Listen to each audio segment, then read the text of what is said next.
आपण पाहत आहात लोकसमीक्षा न्यूज नेटवर्क आणि या आहेत आजच्या सुपरफास्ट न्यूज। या बातमीपत्राचे प्रायोजक आहेत नंदिनी कलेक्शन, फक्त महिलांचे परिपूर्ण दालन, माऊली निवास, कल्याण मंडपमच्या बाजूस, यशोधन नगर, परभणी। नमस्कार, मी प्रभू दिपके लोकसमीक्षा न्यूज नेटवर्क मध्ये आपलं स्वागत करतो। आपण पाहत आहात परभणीचं एकमेव बातमीपत्र Loksamiksha superfast. Red Apple exclusive MIDC परिसर, परभणी। देशाचे विरोधी पक्षनेते खासदार राहुल गांधी यांना जीवे मारण्याची धमकी दिल्याप्रकरणी भारतीय जनता पार्टीचा माजी आमदार तरविंदर सिंह मारवा आणि त्याला पाठीशी घालणाऱ्या भाजपा विरोधात आज परभणी शहर व जिल्हा काँग्रेस कमिटीच्या वतीनं जोरदार निदर्शनं करण्यात आली। यावेळी काँग्रेसचे जिल्हाध्यक्ष आमदार सुरेश वरपुडकर, नदीम इनामदार, भगवान वाघमारे, बाळासाहेब देशमुख, रवी सोनकांबळे, मुजाहिद खान, इरफानुर रहमान, अब्दुल सईद, मुजाहिद खान, बाळासाहेब फुलारी आदींची उपस्थिती होती। प्रहार जनशक्ती पक्षाच्या वतीनं आज पूर्णा येथील पंचायत समिती कार्यालयावर दिव्यांग, निराधार व परित्यक्त्या भगिनींच्या विविध मागण्यांसाठी मोर्चा काढण्यात आला। यावेळी गटविकास अधिकाऱ्यांच्या नामफलकाला बांगड्यांचा हार घालण्यात आला। तालुक्यातल्या ग्रामपंचायतीद्वारे दिव्यांगांसाठी राखीव असलेला 5% विकास निधी खर्च केला जात नाही, तो तात्काळ खर्च करण्यात यावा। दिव्यांग, निराधार व परित्यक्त्या भगिनींना घरकुलामध्ये प्राधान्य देण्यात यावं, अशा मागण्या करण्यात आल्या। मोर्चा पंचायत समितीवर पोहोचल्यानंतर गटविकास अधिकारी यांच्यासह इतर सर्व अधिकारी कार्यालयातून पळून गेले। त्यामुळे संतप्त झालेल्या प्रहार जनशक्तीच्या पदाधिकाऱ्यांनी गटविकास अधिकारी आंदेलवाड यांच्या बंद दालनासमोर ठिय्या आंदोलन केलं। तसंच दिव्यांग, निराधार व परित्यक्त्या भगिनींच्या वतीनं आणण्यात आलेल्या बांगड्यांचा हार देखील आंदोलनकर्त्यांनी गटविकास अधिकाऱ्याच्या नामफलकाला घातला। या आंदोलनामध्ये शिवलिंग बोधने, शिवहार सोनटक्के, श्रीहरी इंगोले, पवन जोगदंड, विष्णू बोकारे, संजय वाघमारे, राम सुके, विठ्ठल जोगदंड, बळीराम गुंडाळे, गंगाप्रसाद वळसे, चंपत कदम आदींची उपस्थिती होती। काँग्रेसचे खासदार राहुल गांधी यांनी आरक्षणासंदर्भात अमेरिकेत केलेल्या वक्तव्याचा निषेधार्थ आज परभणी इथं भाजपा महानगर व ग्रामीणच्या वतीनं निषेध करून आंदोलन करण्यात आलं। यावेळी राजेश देशमुख, प्रमोद वाकोडकर, विजय वरपुडकर, डॉक्टर केदार खटिंग, शिवाजी मवाळे, सुभाष आंबट, विलास बाबर, अर्जुन बोरुड, बालाजी रुद्रवार, पांडुरंग नखाते, शेख निहाल, श्रीराम राठोड आदींची उपस्थिती होती। महाराष्ट्रामध्ये 47,000 घरांमध्ये सौर ऊर्जा।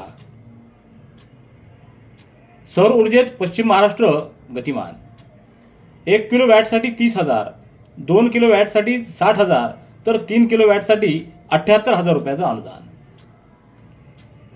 गरजेपेक्षा अधिकची वीज महावितरण विकत घेणार, परतावा वीज बिलामध्ये समायोजित करणार। सौर ऊर्जा प्रकल्पातून 25 वर्षे मिळणार मोफत वीज। केंद्र आणि महाराष्ट्र सरकारच्या समन्वयातून महाराष्ट्रामध्ये 4,714 घरांमध्ये सौर ऊर्जा वापरली जाते। पंतप्रधान सौर घर मोफत योजनेला उदंड प्रतिसाद देत राज्यातल्या 31,000 घरगुती सौर ऊर्जेचे वीज ग्राहक झालेले आहेत। यापैकी 4,714 ग्राहकांकडे प्रत्यक्षात सौर ऊर्जेचे दिवे चालवले जातात। त्याशिवाय राज्यामध्ये आणखी 875 अशा सौर ऊर्जेच्या प्रकल्पाची कामं वेगानं पूर्णत्वाकडे जात आहेत। प्रत्येक घराच्या छतावर 1 ते 3 किलोवॅट क्षमतेच्या सौर ऊर्जा निर्मितीसाठी दर महिन्याला सुमारे 120 ते 360 युनिटपर्यंत मोफत वीज उपलब्ध होत आहे। यासाठी विविध बँकांकडून सवलतीच्या दरात कर्जाची सोय उपलब्ध करून देण्यात आली आहे। अशा सौर ऊर्जा प्रकल्पातून 25 वर्षे मोफत वीज मिळणार आहे। पंतप्रधान सौर ऊर्जा योजनेच्या माध्यमातून गावखेड्यातील आता घरं उजाळून निघाली आहेत। राष्ट्रीय स्वयंसेवक संघाचे सरसंघचालक मोहन भागवत यांनी छत्रपती शिवाजी महाराज यांची समाधी टिळकांनी शोधून काढली या वादग्रस्त विधानाचा निषेध करण्यासाठी परभणीत आज महात्मा फुले यांच्या पुतळ्याच्या पुढे काळ्या फिती लावून आंदोलन करण्यात आलं। यावेळी अजय गव्हाणे, गोविंद यादव, मनीषा केंद्रे, वनिता चव्हाण, आशा खिल्लारे, प्रभाकर लंगोटे, गुलाब हरकळ, DR तुपसमिंदर, रैवर खान, विष्णू थोरात, शेषराव थोरात, शिवा नेटके, तुळशीदास वानरे, आतिश गरड, बंडू म्हेत्रे आदींची उपस्थिती होती। परभणीच्या RP hospital and research institute परभणीचे प्रमुख आमदार डॉक्टर राहुल पाटील यांच्या विशेष प्रयत्नानं मराठवाड्यातील प्रथमच अत्याधुनिक तथा अद्ययावत तंत्रज्ञान असलेल्या सुसज्ज कॅथ लॅबचं उद्घाटन आमदार डॉक्टर राहुल पाटील व डॉक्टर समप्रिया पाटील यांच्या हस्ते आज करण्यात आलं। कॅथ लॅब उद्घाटन प्रसंगी अधिष्ठाता डॉक्टर प्रमोद शिंदे, हृदयरोग विशेषज्ञ डॉक्टर दीपक कुबडे, RP हॉस्पिटलचे इंचार्ज डॉक्टर अमीर तडवी यांच्यासह डॉक्टर सलाम तांबोळी, डॉक्टर संतोष हारकळ, डॉक्टर शहाजी बोडके, डॉक्टर कनकुटे, डॉक्टर प्रकाश डाके, लॅब टेक्निशियन फरीद पठाण व विविध सामाजिक क्षेत्रातील मान्यवरांची उपस्थिती होती. सेलूच्या फुलेनगर परिसरातील जिल्हा परिषद शाळेच्या पाठीमागच्या भागातील अजय दळवे यांच्या शेतातील आखाड्यावरील गोदामातून बेकायदेशीररित्या साठवलेला तांदूळ आणि गव्हाचा 2,12,375 रुपये किमतीचा साठा पोलिसांनी जप्त केलाय. तो साठा स्वस्त धान्य दुकानातील होता. 12 सप्टेंबर रोजी सायंकाळी 7 वाजता सेलू पोलिसांनी धाड घालून या प्रकरणात मुद्देमालासह दोघांपैकी एकाला ताब्यात घेतले. या धाडीमध्ये विविध रंगाच्या नायलॉनच्या 96 पोत्यांमध्ये 5,674 किलोग्राम तांदूळ दर प्रति किलोग्राम 25 रुपये प्रमाणे किंमत 1,41,850. त्याचप्रमाणे नायलॉनच्या 43 पोत्यांमध्ये 2,421 किलो गहू दर 25 रुपये प्रमाणे 60,525 रुपये व तोशिबा कंपनीचा इलेक्ट्रिक लोखंडी काटा किंमत 10,000 रुपये असा एकूण 2,12,375 रुपयाचा मुद्देमाल जप्त करण्यात आला आहे. वाढती लोकसंख्या आणि आटत चाललेलं पाण्याचा स्रोत यामुळे राज्यात अनेक ठिकाणी पाणी संकट निर्माण झालंय. त्यात दुष्काळ सदृश्य परिस्थितीची भर पडली. त्यामुळे पूर्णात शहरातील नागरिकांना पाण्यासाठी वणवण भटकावं लागतंय. यासाठी आमदार रत्नाकर कुट्टे यांनी वेळोवेळी पाठपुरावा केला होता. त्याला अखेर यश आलं असून डिग्रस उच्च पातळी बंधाऱ्याच्या जलाशयातून पूर्णा शहराला आता पाणी पुरवठा केला जाणार आहे. राज्यस्तरीय प्रकल्प मान्यता समितीने 28 फेब्रुवारी रोजी केलेल्या नगरोत्थान अभियानांतर्गत केलेल्या शिफारशीनुसार पाणी पुरवठा योजनेसह निधीसह अंतिम मंजुरी देण्यात आलेली आहे.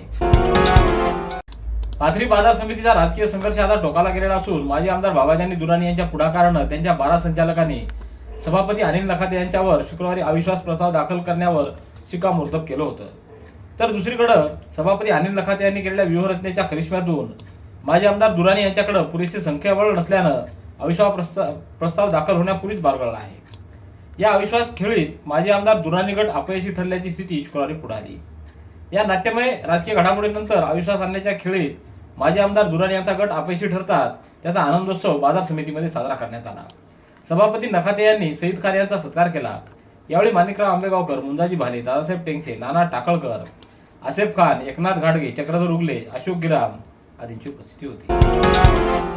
आगामी विधानसभा निवडणुकीच्या पार्श्वभूमीवर भारतीय जनता पार्टी, शिवसेना, राष्ट्रवादी काँग्रेस व पक्ष व अन्य घटक पक्षांच्या माहितीतून परभणी विधानसभा मतदारसंघाची जागा भारतीय जनता पार्टीला सुटल्याचा दावा करत पदाधिकाऱ्यांच्या व कार्यकर्त्यांच्या वतीनं परभणीतल्या छत्रपती शिवाजी महाराज चौकामध्ये फटाक्यांची आतिषबाजी करत आनंदोत्सव साजरा केला.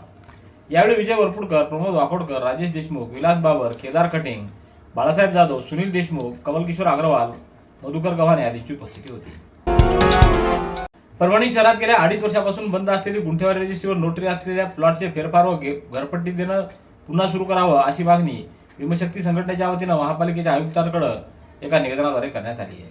यावेळी विजय सुखदेव, चक्रवर्ती वाघमारे, प्रवीण कनकुटे, सुहास पंडित, विक्रम काळे, संजय वावळे आदींची उपस्थिती होती. ताडकळस पोलीस ठाण्याच्या हद्दीतील ताडलिमला इथं जुगारावर छापा मारून 5 आरोपींच्या विरोधात ताडकळस पोलीस ठाण्यात गुन्हा नोंदवण्यात आला आहे. ताडकळस परिसरात अवैध धंद्यांची माहिती काढत पेट्रोलिंग करत असताना गुप्त माहितीच्या आधारे सहाय्यक पोलीस निरीक्षक गजानन मोरे, भास्कर बर्गे, संदीप साळवे, होमगार्ड रोहिदास सूर्यवंशी, अनिल आंबोरे यांच्या पथकानं 12 सप्टेंबर रोजी दुपारी जुगार खेळणाऱ्यांची माहिती मिळतात ताडलिमला इथं जाऊन जुगार खेळणाऱ्यावर छापा टाकला. या कारवाईत 5 जण जुगार खेळताना आढळून आले. नगदी 3,130 रुपये व एका दुचाकीसह 52 पत्ते असे एकूण 53,130 रुपयाचा मुद्देमाल पोलिसांनी जप्त केला आहे. सिंधी गणेश मंडळाच्या वतीनं 2024च्या महोत्सवामध्ये निसर्ग पर्यावरणावर आधारित देखावा सादर करण्यात आला आहे. स्वच्छता, वृक्ष लागवड व जल निसर्गमय वातावरण पूरक, प्लास्टिक मुक्त, टिकाऊपासून टाकाऊ वस्तू निसर्गासाठी व सर्वांना आदर्श घेण्यासारखा देखावा या मंडळानं यावर्षी सादर केला आहे. या पर्यावरण निसर्गमय गणेश मंडळाच्या देखाव्याचं उद्घाटन डॉक्टर राजगोपाल काराणी यांच्या हस्ते करण्यात आलं. यावेळी doctor Ambegaonkar, doctor Jayashree Karani, doctor Govind Kamte, Nitin Jadhav आदींची उपस्थिती होती. परभणी शहर महानगरपालिकेचे आयुक्त धैर्यशील जाधव यांनी शहरातील श्री गणेश विसर्जनाच्या पूर्वतयारीची पाहणी केली. शहरातल्या सुभाष रोड, छत्रपती शिवाजी महाराज चौक, गुजरी बाजार, गांधी पार्क, स्टेशन रोड, नारायणचाळ आदी भागाचा त्यांनी पाहणी करून आढावा घेतला. तर अधिकाऱ्यांना दिलेलं काम अचूकपणे पार पाडावं अशा सूचना त्यांनी केल्या. हजरत मोहम्मद पैगंबर यांचा जन्मदिवस ईद ए मिलादुन्नबी निमित्त मुस्लिम समाज बांधवांच्या वतीनं 16 सप्टेंबर रोजी सकाळी 8 वाजता गंगाखेड शहरात जुलूसे मोहम्मदी मिरवणूक व सामूहिक विवाह सोहळ्याचं आयोजन करण्यात आले. ईदच्या पूर्वतयारीसाठी 12 सप्टेंबर रोजी मुस्लिम समाज बांधवांची बैठक काँग्रेसचे शहराध्यक्ष शेख युनुस यांच्या संपर्क कार्यालयात संपन्न झाली. ईद ए मिलादुन्नबी हा सण गणेश उत्सवात गणेश विसर्जनाच्या एक दिवस आधी येत असल्यामुळे 16 सप्टेंबर रोजी सकाळी 8 वाजता दारू मोहल्ल्यातून जुलूस ए मोहम्मदी सुरू करण्यात येणार आहे. 15 सप्टेंबर रोजी उपराष्ट्रपती जगदीप धनखड यांच्या हस्ते संविधान मंदिराचं उद्घाटन आभासी पद्धतीने होणार आहे. परभणीच्या औद्योगिक प्रशिक्षण संस्थेत देखील संविधानाचं मंदिर उभारण्यात आलं असून या अनुषंगानं 12 ते 14 सप्टेंबर दरम्यान विविध कार्यक्रम व स्पर्धांचं आयोजन करण्यात आलं आहे. मराठवाडा मुक्तीसंग्राम दिनानिमित्त वसंतराव नाईक मराठवाडा कृषी विद्यापीठातील विस्तार शिक्षण संचालनालय व कृषी विभाग यांच्या संयुक्त विद्यमानं रबी पीक परिसंवादाचं आयोजन 17 सप्टेंबर रोजी कृषी महाविद्यालयाच्या सभागृहात करण्यात आलं आहे. अध्यक्षस्थानी कुलगुरू डॉक्टर इंद्रमणी हे राहणार असून प्रमुख अतिथी म्हणून ग्वाल्हेरचे राजमाता विजयाराजे शिंदे कृषी विश्वविद्यालयाचे माजी कुलगुरू प्राध्यापक डॉक्टर अनिल कुमार सिंह आणि विशेष अतिथी म्हणून बुलंदशहर येथील सनशाईन व्हेजिटेबल प्रायव्हेट लिमिटेडचे संचालक कर्नल सुभाष देवशाल हे उपस्थित राहणार आहेत. परभणी शहराच्या विविध भागातील दिव्यांग हे मनपाच्या हद्दीतील रहिवासी असून त्यांना हक्काचं घर नसल्यानं घरकुलासाठी नाहरकत काढण्यासाठी नमुना नंबर 8 सादर करावा लागतो. मात्र महापालिकेकडून स्वमालक धारकांनाच तो दिला जात असल्यानं या दिव्यांग बांधवांची मोठी अडचण होतीये. त्यामुळे दिव्यांग बांधवांसाठी ही अट शिथिल करावी अशी मागणी दिव्यांग कृती समितीच्या वतीनं मनपाच्या आयुक्तांकडे निवेदनाद्वारे करण्यात आली आहे. परभणी लायन्स क्लब परिवाराचे भीष्म पितामह माजी प्रांतपाल स्वर्गीय डॉक्टर के.सी. पारख यांच्या जन्मदिनानिमित्त लायन्स क्लब परिवाराच्या वतीनं 22 सप्टेंबर रोजी महाविक्रमी रक्तदान शिबिर आयोजित करण्यात आले. स्टेडियम जवळील नूतन जिल्हा परिषदेच्या इमारतीत सकाळी 8 ते दुपारी 4 या वेळेत हे महाविक्रमी रक्तदान शिबिर होणार असल्याची माहिती देण्यात आली आहे. राष्ट्रवादी काँग्रेस पार्टीचे कार्यकर्ते कृष्णा कटारे यांची परभणी जिल्हा ओबीसी विभागाच्या ग्रामीण जिल्हाध्यक्षपदी नुकतीच नियुक्ती करण्यात आली आहे. गेल्या 13 वर्षापासून कटारे हे राष्ट्रवादी काँग्रेस पक्षात सक्रियपणे कार्यरत आहेत. सामाजिक राजकीय क्षेत्रात काम करत असताना त्यांनी ओबीसी जिल्हा सरचिटणीस, शहर जिल्हाध्यक्ष, सावता परिषद जिल्हाध्यक्ष अशा पदावर काम केलेलं आहे. त्यांच्या कामाचा अनुभव लक्षात घेता राष्ट्रीय अध्यक्ष तथा उपमुख्यमंत्री अजित पवार, प्रदेशाध्यक्ष सुनील तटकरे यांच्या आदेशानं ओबीसी विभागाचे प्रदेशाध्यक्ष कल्याण काका आखाडे यांनी त्यांची परभणी ओबीसी विभागाच्या ग्रामीण जिल्हाध्यक्षपदी नियुक्ती केली आहे. त्यांच्या नियुक्तीचं सर्व स्तरातून अभिनंदन होते.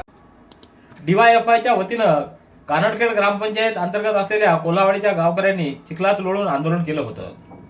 रस्त्यासाठी केलेल्या आंदोलनाची दखल जिल्हा प्रशासनानं घेतली असून जिल्हाधिकारी यांनी जिल्हा परिषदेच्या उपमुख्य कार्यकारी अधिकारी पंचायत यांना पत्र देऊन यावर तात्काळ कारवाई करावी असे आदेश दिले आहेत.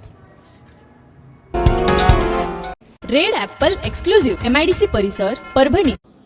याबरोबरचे बातमीपत्र संपलं. पुन्हा भेटूया उद्याच्या सुपरफास्ट बातमीपत्रात. पाहत रहा लोकसमीक्षा. तुम्हाला हे बातमीपत्र कसं वाटलं याबद्दल आपली प्रतिक्रिया नोंदवा. दररोजचे अपडेट्स मिळवण्यासाठी लोकसमीक्षा चॅनलला सबस्क्राईब करा. धन्यवाद.